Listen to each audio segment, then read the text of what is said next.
Here's the book sewn up, and I now need to glue the back and put on the end papers, which are going to be very simple ones. And I could put this in the finishing press or the lying press to glue the back, but as it's quite flat, and it's quite flat both ways, I'm going to put it on this set of boards with some waste paper underneath, and I'll put a board on the top just to hold it absolutely flat with a weight on top. And then I'm just going to glue the back with a stiff brush, and I'm going to keep it in between the tapes. So I don't want to go over the tapes at this stage because we have to round it, and it's much easier to round it if the tapes have got a bit of give so that the stitches can actually slide over them. So I'm going to keep the backing between the tapes at this stage. A stiff brush will get in between the sections if you stipple it on a bit, and then I'm just going to rub it in so that it gets in between the sections and holds them together. And I've got to do this before I can do the trimming, which is necessary on this book because the edges are uncut. So most books you don't probably need to do any trimming, but certainly if they're uncut you will need to. And this is a new book, which means that would be necessary. So there are all the sections glued together. I just want to leave that about 10-15 minutes to dry off a bit before we can do any trimming or rounding. But I'm now just going to tip on the end papers. I'll leave it like that, see, okay, so that you can see the action a bit more easily. This is a white sheet which has been supplied, so I'll put that on first, and I'm just going to turn it over like that.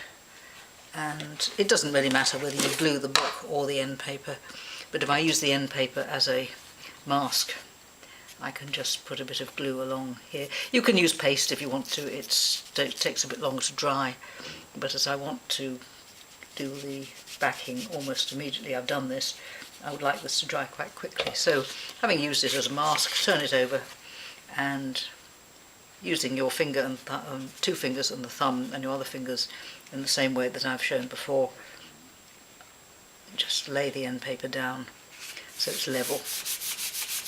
And I'm going to do the same thing with this coloured end paper here. Again, just put the end paper along the coloured paper as a mask, and just put a bit of glue along underneath the tapes and all the way along.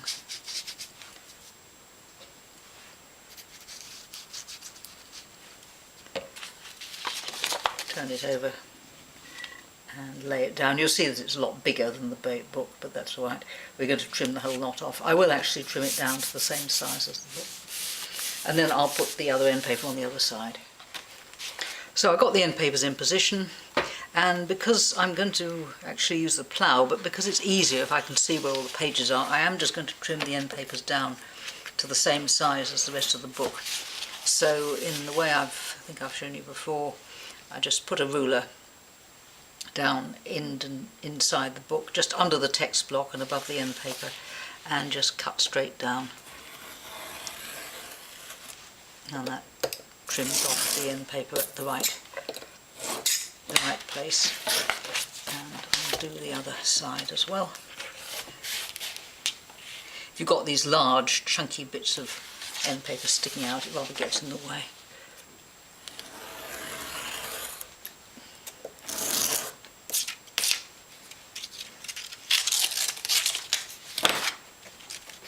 And I'll just do the ends as well.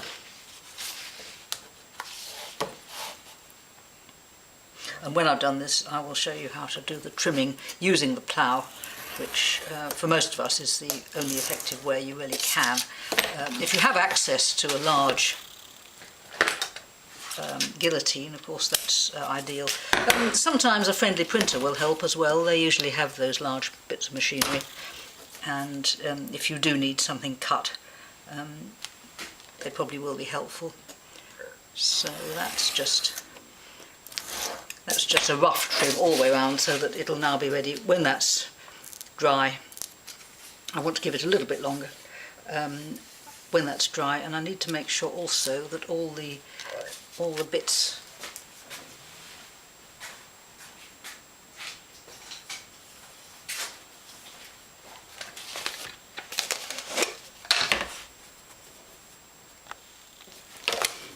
I need to make sure that all the sections have in fact got enough glue in between them, so I'm just going to give that another rub over. Just want to make sure that the sections are all filled up. And just put a little bit more on that, along that edge too. So that will be dry in about 10 minutes. I've now trimmed the book with a plough, so there is quite a good smooth edge there and there. And the forage is not too bad. There's a little bit of roughness there, but I can sand that down later on. So it's now ready to round, and I'm going to round it by pushing down with the thumbs and pulling up with the fingers. And I'll just turn around a little bit so you can see a bit better.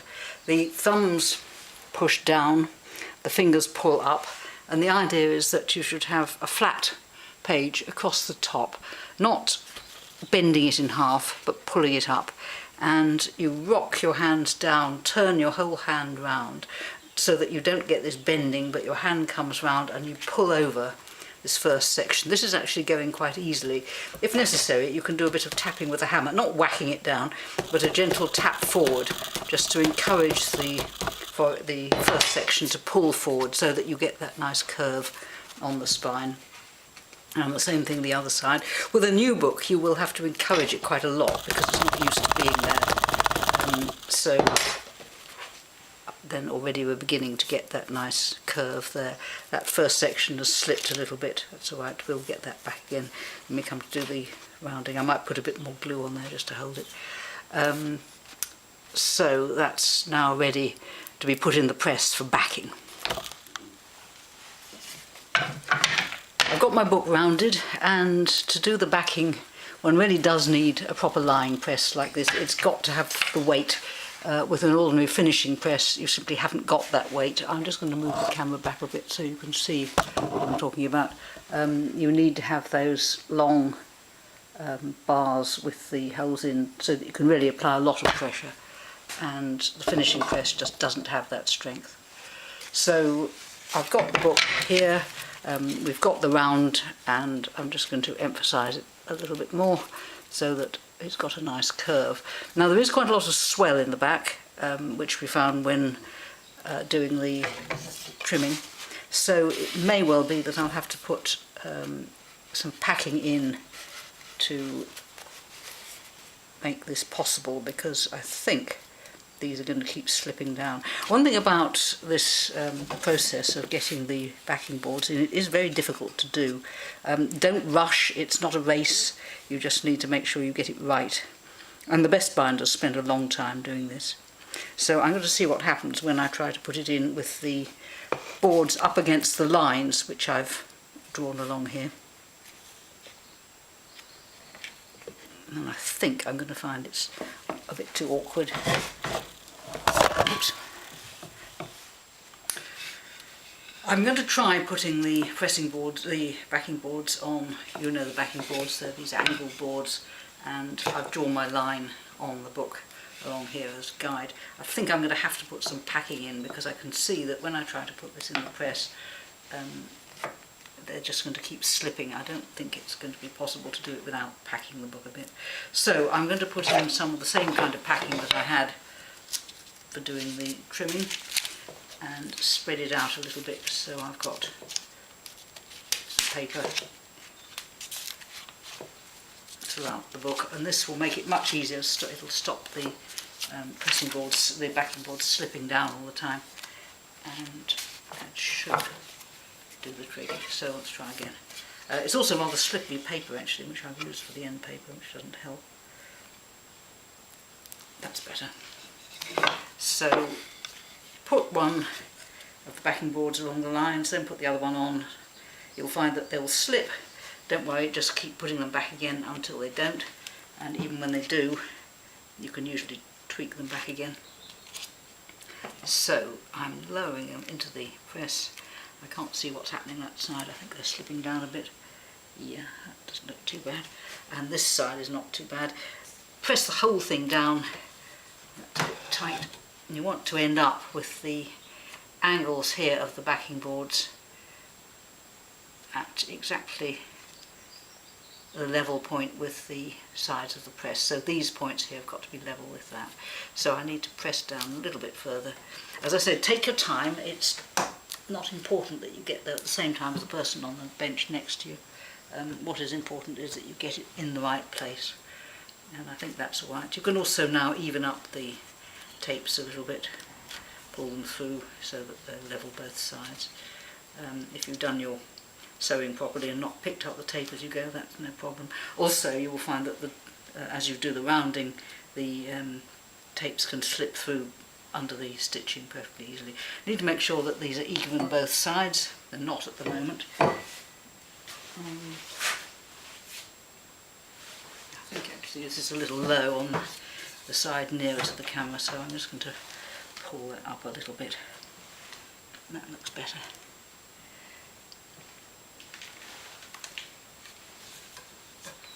And then I'm going to use the press pin to do the turning and the tightening.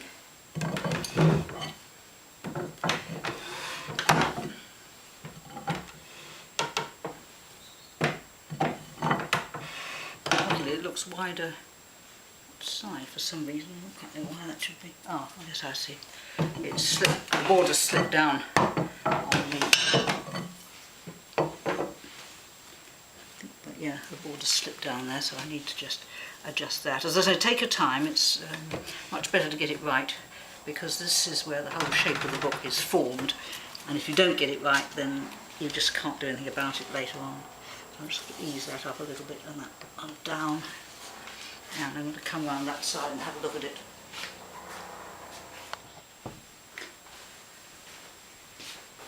Here's the book in the press. That's actually taken me about a quarter of an hour to get that into that state. So, as I say, take your time. It's not a race, you must get it right. I'm now going to tighten up the press, and sometimes they slip up a bit, but I hope they're not going to too much. And I need to make sure that the press is even both sides, so I'm just going to measure it by putting a finger on, putting the bar across the press pin, put a finger on there, and just make sure it's the same there. It's a little bit tighter this side, so I'll just tighten it up this side a fraction more. And using the backing hammer and the bone folder, it's a gentle hammer. You don't want to whack at the boards, the pages, and you don't want to get them flat. What you're trying to do is to get a nice rounded semicircle. In fact, I think I'm going to start with the bone folder and gently work the edges down towards the board. There's so much pressure from the press that it will go quite easily. This is what you cannot do on a finishing press, it just won't do it. And the rounding that we've done, although it's disappeared slightly, well, the hassle of getting it into the press will assert itself quite soon. The hammering is a kind of gentle stroke down. You bring the hammer down and gently stroke it and take the hammer away. It's not whacking it down flat, and if you can do it from an end, it's actually rather easier. So I'm going to go along one end, just doing a gentle hammer down along like this, and the shoulder will begin to start to form itself over the backing board, and you can take the shoulder right down onto the backing board, and when you take the backing board away, then the shoulder will stand up at a nice right angle. So I'm going to do the other side now, and I use my left hand. I just change hands and work my way along. You'll see that the curve is coming back quite nicely.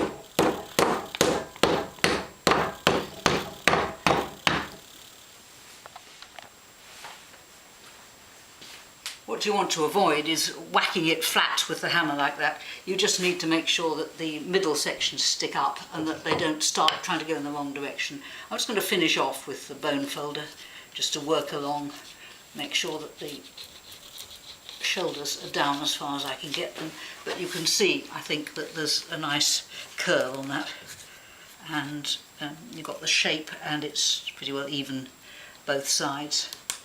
And this is where you want the tapes to be able to move freely, because as you curve, as the book curves, as you hammer it, the tape needs to be able to move. You also need to make sure that your kettle stitches aren't too tight when you're doing your sewing, because they can restrict that shape as well. So that's, I think, quite a good shape for the book as it stands. So the next thing to do is to stick on some mull. I've cut a piece of the right size, which will just go across the back like that. Some people say you shouldn't use mull, but I think it's perfectly alright for a simple, straightforward book. And a piece of paper, which I think is slightly wide, so yeah, it's wider than it should be, so I'm going to cut that off there, which will be exactly the right width of the board, it'll be exactly the width of the spine. Both slightly shorter. You don't want your mull or paper sticking out over the end. This is ordinary brown craft paper. You can use acid-free if you like, or you can use anything, it doesn't really matter as it won't show. But any strong, thin paper will be absolutely fine. Even offcuts of end papers is fine as well. So I've got my glue, and using a glue brush I'm going to just stipple the glue onto the spine of the book and just rub it in, make sure it's firm.